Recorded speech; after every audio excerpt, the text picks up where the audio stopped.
And I think also you kind of lose your identity. And I think for me, it was obviously Melissa was working, Jessica was working, and I felt like I was the only one stuck at home with a baby. Like my vagina was like destroyed and that was it. Like at one point the midwife was like, you can touch his head, and I'd like try to, but it was like so big that I was like, where am I touching? Like I don't feel anything.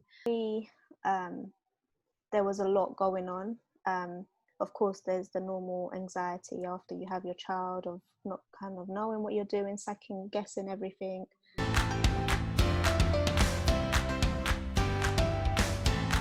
Hi guys, welcome to today's video. Today I've got three amazing mums, and we're going to be talking about how to cope as a new mum. A raw and honest opinion. So we've got the founders of Mama's Code, and we've got the lovely Melissa, Jessica, and Erica. Welcome, guys. Hi. Hey.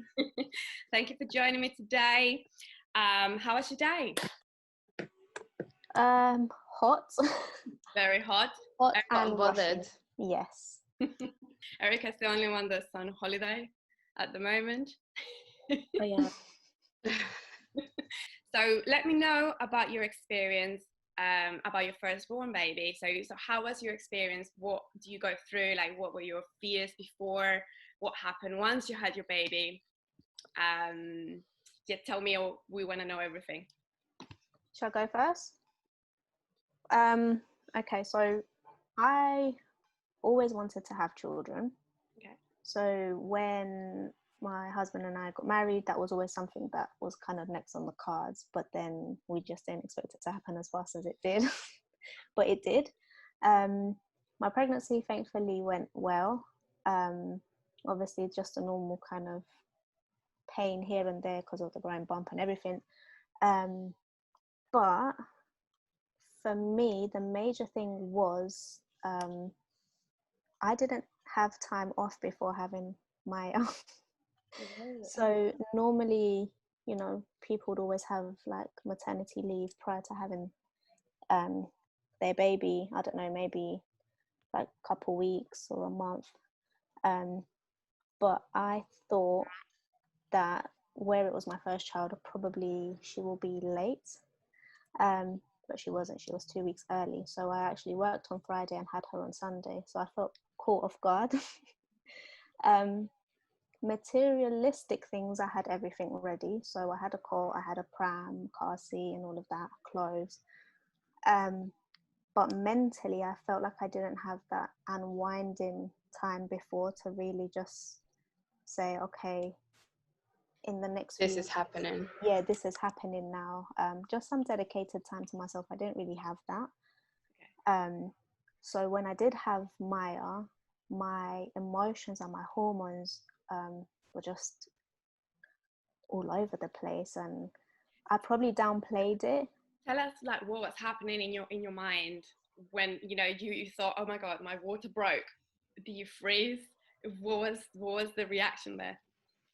Get off the bed quickly because the sheets are clean. It's my honest opinion. That was actually what happened. Yeah, because I went into the hospital when I thought my pains were strong, to be told that I was in an active labor and it could take about 24 hours. I literally got home, had 3 contractions, and my waters broke, so I had to rush back into hospital to be told that I was pretty much ready to have my daughter, not to push. Obviously, again, my surprise, because I wasn't expecting it to happen so fast, and I was ready, going to ask for an epidural, but it was a bit too late for that. But yeah, so emotionally, there was a lot going on. Of course, there's the normal anxiety after you have your child of not kind of knowing what you're doing, second guessing everything.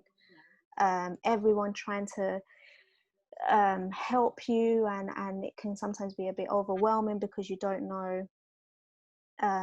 You're still trying to find your feet, I would say. So yeah, definitely hormone wise, it was just a wild roller coaster. But yeah, things did settle down, and eventually you start feeling like this is the new norm for you. And yeah, so it did take me a while. and I'm grateful that I had the support system around me to help me. That was definitely a massive help for me mentally. So yeah, I'm grateful for that. Okay, that's good. Well, thanks for sharing your story. Ladies, it's up to you now. Jessica, Erica. My experience was pretty good, I think. I think like what Melissa was saying, that she didn't really have the time to kind of get ready for what was coming, whereas I had quite a bit of time, and I think I was selfish with the way I was spending my time, just focusing on like myself and preparing. And everyone usually tries to do everything to rush the baby, because obviously my baby was overdue, and everyone's always like, oh my god, do this or do that to induce the baby, whereas I just thought, he's gonna come when he's ready. Like, there is no rush. Like, I was in no rush. I wasn't as frustrated at being the last few weeks or anything. Like, I was absolutely fine. And then when it hit me, it was like, oh my god, like, this is about to happen. It was really exciting, because every day you wake up and you're like, is today the day? Yeah. And then it doesn't happen, and then obviously until the day. So it was fine. I went into labor on a Saturday, and I had him Saturday night. It was a very long labor. It was very exhausting, because it was like, am I ready? Am I ready? Am I ready? And nothing was progressing. Like, it was really, really slow. But once it got to pushing, it was something else. Like, it's so hard to describe. It's But like, I mean, Leo was he was a big really guy. big, yeah, he was a really big baby. But I think I was really scared of pushing, Okay. because I thought it was going to be like the worst thing ever. It was really bad when the head was coming. Like, I'm not going to lie, I felt like my vagina was like destroyed, and that was it. Yeah. Like, where is my clit gone? It was really, really horrible. But once the head was out, were you picturing what was happening down there, basically? I was feeling his head. Like, at one point the midwife was like, you can touch his head, and I'd like try to, but it was like so big that I was like, where am I touching? Like, I don't feel anything. Yeah. But once his head was out, it was like, literally in like a second, he was on my chest. Like, the next push brought his whole body out, and then everything just happened so fast. But at the same time, it was like, you kind of see it very slow, so you're able to count the baby's toes in that split second and make sure he's, the whole body is there and everything. But it was really surreal. Like, I wasn't expecting to feel how I felt when I had him. And I was so excited that I sent everyone like a voice note of the baby crying, and everyone started calling me like, you're joking. And I was actually like, one of my friends called me and she was like, Jess, you're joking, right? And I was like, no, the midwife's just bringing the placenta out right now. I'm just getting my stitches. And she was like, Jess, this, like, you're not serious. So I sent her a picture, and she was like, who actually answers the phone right after they've had a baby? But I felt I felt good. I was like, all right, like, I'm ready. And then I think everything was okay until probably about 4 weeks after the baby. Like, obviously when you get home and get used to everything, I think 4 weeks postpartum, it hit me a bit of, because the baby started, like, he was crying nonstop, like for about 2 weeks, just crying nonstop. And I was like, I can't, like, this is too much. I didn't know what was happening. And then you have so many people saying, oh, it's this, oh, it's that. And it's like, I could tell it wasn't anything that they were saying, but it was hard to, I guess, believe in or like trust in my instinct, because I've never done this before. So it was like, how, like, I was doubting my own instinct.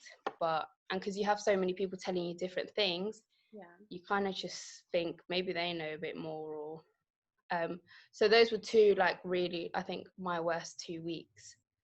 But after that, like, I think I've been lucky to have a pretty good boy. Like, he's annoying, I'm not gonna lie. I wouldn't own a child in summer as well, because all he wants to do is hug my leg. But I've it's been all right. Cool. Before we go to Erica, let's both touched on basically other people's opinions. You know, when people try to ask you or tell you so many things, how do you deal with that? Like, how do you say thank you and appreciate your feedback, but you know, how do you deal with that at the time? I think the people that came round and were giving me these opinions were like mostly the adults, and I would always just be like, I wouldn't say anything, because in my head I was just like, I want to punch you, but that's probably not the right thing to do. But then I think it's more of a communication between you and your partner that is a major thing, trying to fight against these people giving you the opinions. Okay. So it's just kind of, I mean, for my household, it was more so like working as an actual team to say, look, they can have their opinion. They've done it before. They're going to feel like it's the right thing. And obviously they're just looking out for us. But if you don't feel that's what you want to hear or what you want to do, then there's no pressure. Like, just, so we were always like, oh, okay, thanks. But yeah, I would say the same thing. I think for me personally, it probably took me a little while longer, just because sometimes it would feel like it would be kind of a judgmental way of saying things.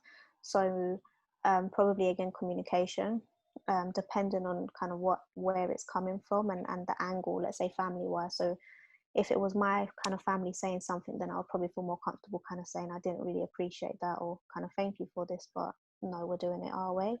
Okay. And you know, I feel like maybe sometimes everyone seems to think, oh, well, you're a new mom or you're a new dad. We've done it before, so kind of we know what we're doing, but they forget that they were once new parents too. So whatever journey they went on, we're now going through the same journey and we're learning. Yeah. And even though you're telling someone, you know, this is wrong or you might make a mistake, sometimes we just need to do things your way by ourselves. Yeah. No, it's true. I think obviously knowing that having that self-belief that even though you don't know everything, you're willing to try and learn and find your own way. It's and I think in life that's just how things go. You have to come to a realization where, you know, you can appreciate people's opinions and you can filter what you take in and what you're going to leave on the table. But then it's that courage to say thank you, but you know, I'm going to find my own way. And having those standards where you value your instance, you value your opinion. So cool. I think we've got one more. Can I add something to that? Go, of course. I think, like, obviously Jess and Melissa have made it very clear that some people give comments that maybe they might not like, but you also need to remember that because these people have been through this journey, they don't want you to make the same mistakes. And sometimes it doesn't come from a wrong place, yes. But because we're so, how do you say it? Like, we're just so defensive on this and new stubborn. Journey we're going through, we don't like to listen. And on most occasions, people are just saying it just to kind of save you the hardship that you had to go through. I, for one, I didn't have much friends with kids. So like when I did get like family members and stuff telling me, because I was the first one from the girls that had kids, I took on any comment, like, you know, good or bad, I just took it in and I learned. Yeah. And I think for the most part it worked, you know, because there's things that you may think, oh, well, I'm just gonna, you know, learn along the way. But if you have a helping hand, it would be very contradicting, because I know Jessica and Melissa live on Google and they ask Google everything. And if you've got come to terms to you're taking an advice from someone you actually know that has been through it, yeah. But you're going to go to Google, that Google can basically tell you a lie, basically, if that makes sense. It's more controlled on what they share and what they don't. Yeah.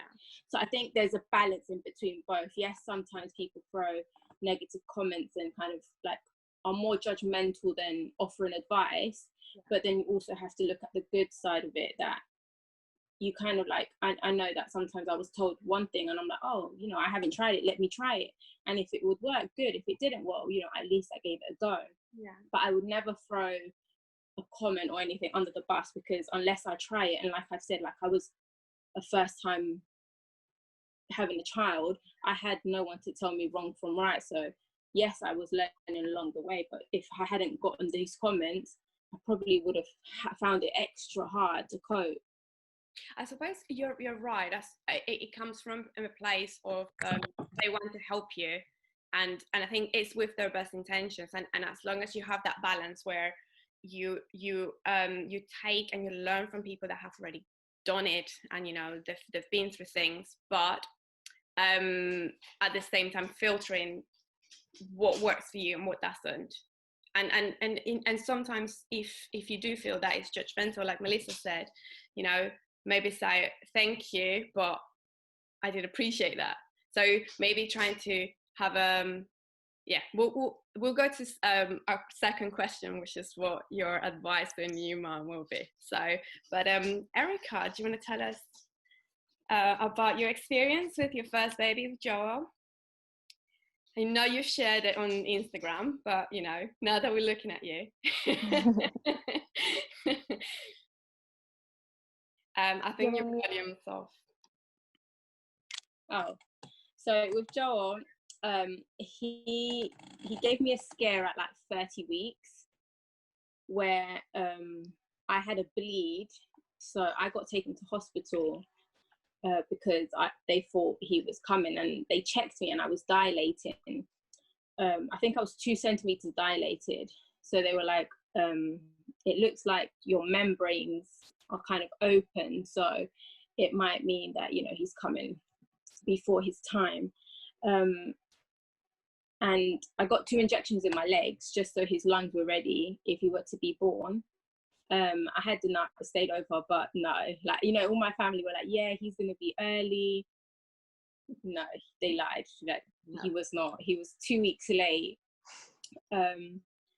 And yeah, when he did come, well, I had to force him out, basically. I forced them. I called the midwife and I was like, I can't take being pregnant anymore. I need him out. I need you to offer me anything you have, but he needs to like leave. Okay. So she was like, okay, we can offer you a at this point, like when you're not saying to yourself, I'm gonna go through a lot of pain, like, or you just wanted him out? I just wanted him out because the thing is, I think with Joel, I was really, really big. Okay. And I couldn't walk. Like I would literally waddle around, and my hips were hurting. I think from carrying all the weight, my hips started to hurt.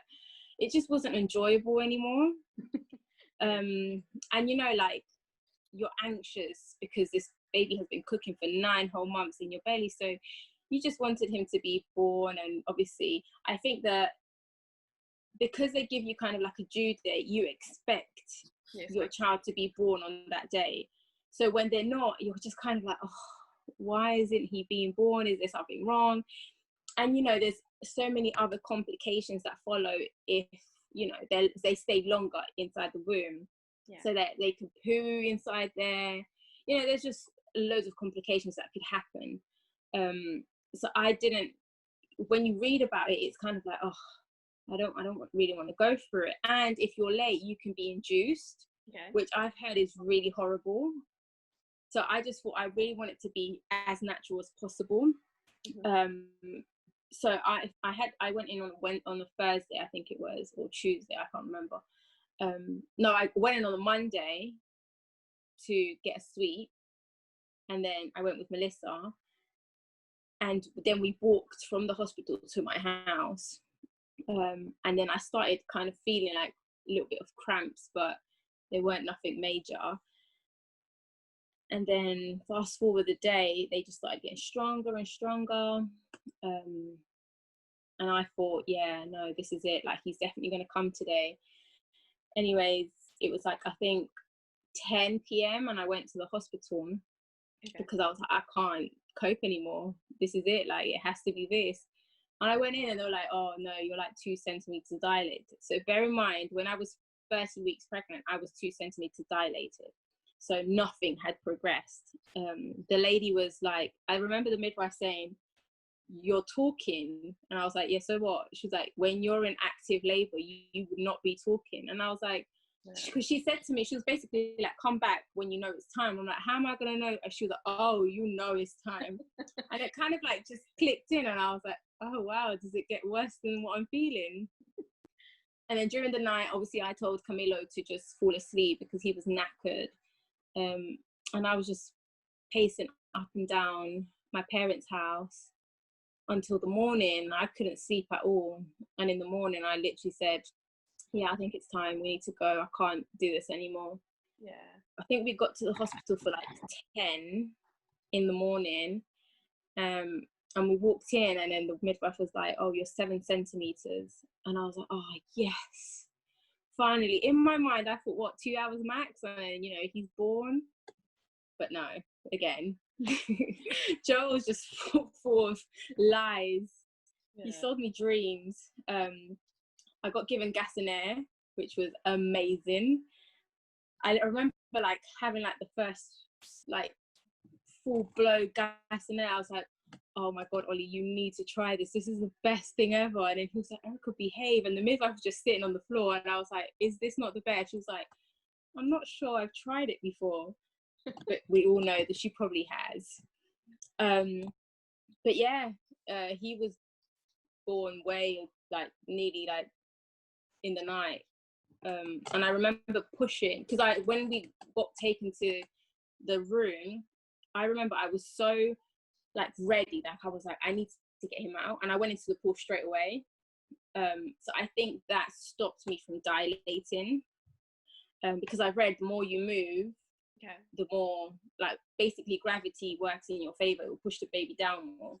Whereas I was like sitting in the pool, and like sitting down and laying down kind of like doesn't work well, because it puts pressure on your back, so your pelvic area is kind of squashed. And yeah, it just wasn't progressing. And I remember the time just kept passing and passing, and my family kept, my mum, my mother-in-law and Ollie were in the room with me, and they kept saying, get out of the pool and like move around. And I was like, no, you don't know the pain I'm feeling. And they're like, okay, whatever, just chill. Yeah, and I can't really remember much, if I'm honest. I just go with what I've been told and like the videos and stuff. Okay. But I remember like obviously when it came time to push, my mum was like praying in my ear very loudly to every single saint I can think of. And every time I pushed, I would suck Joel's head back in. So you know, like almost when you're gonna do like a really hard poo, and then you're like, nope, can't, because you actually think, oh my God, this poo's gonna rip my bum hole. That's what I kind of thought with with Joel. So I was like, I don't want to feel this pain. And I remember telling the midwife, I was like, I can't do this. And she was like, no, you can. Come on, you can. And because I kept sucking his head, so he had like a little, like, I don't know, like a little, yeah, it was like a dent in his head.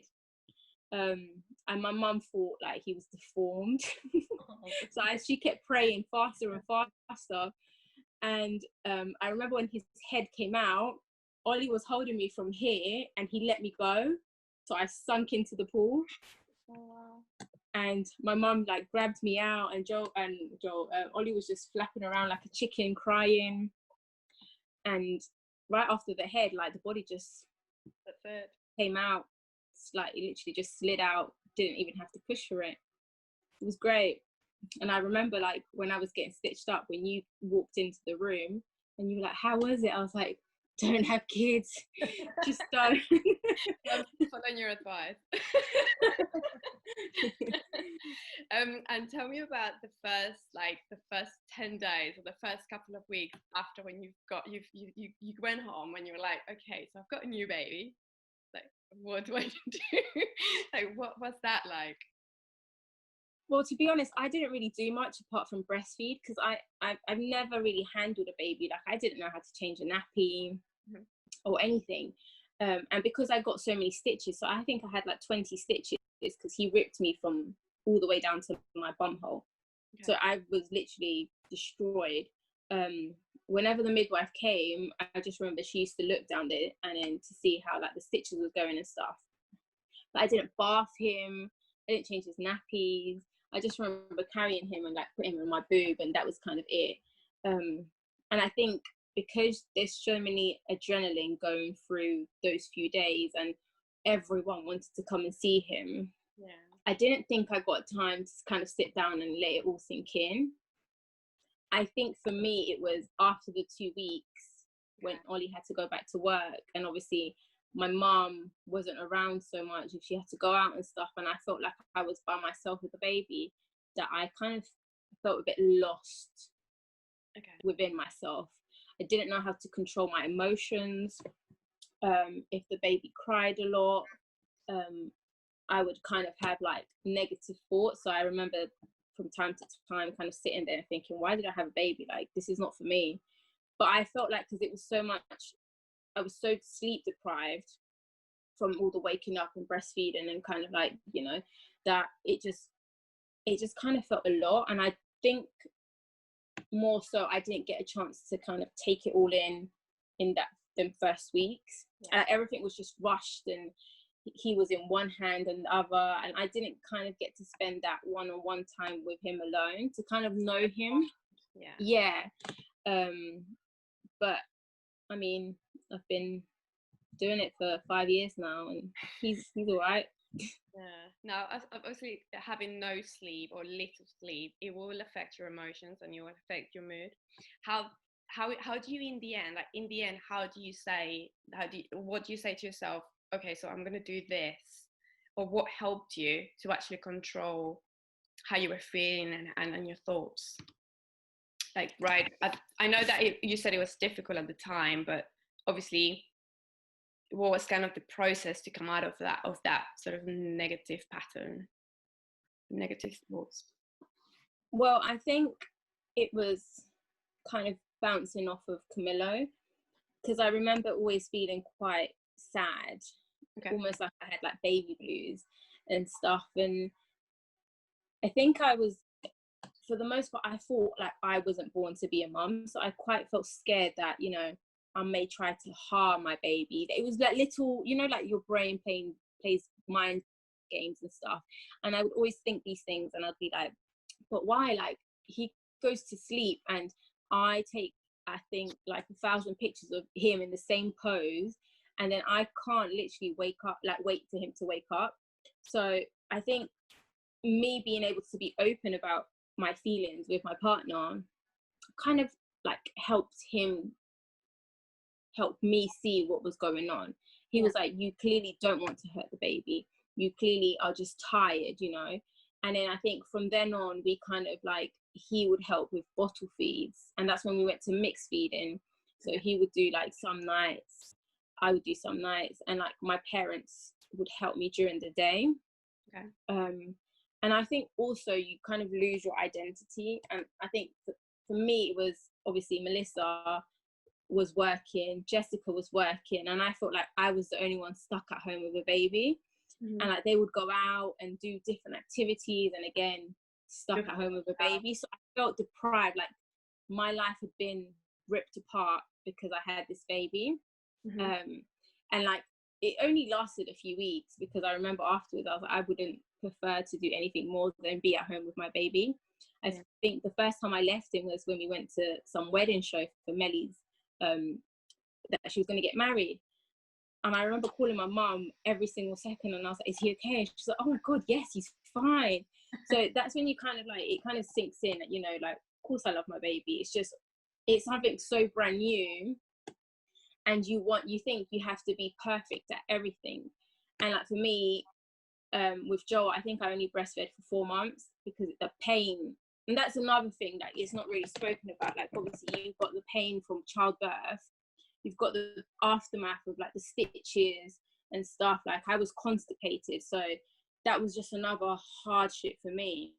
And on top of that, dealing with like demons in my head, and I had mastitis all throughout the breastfeeding process.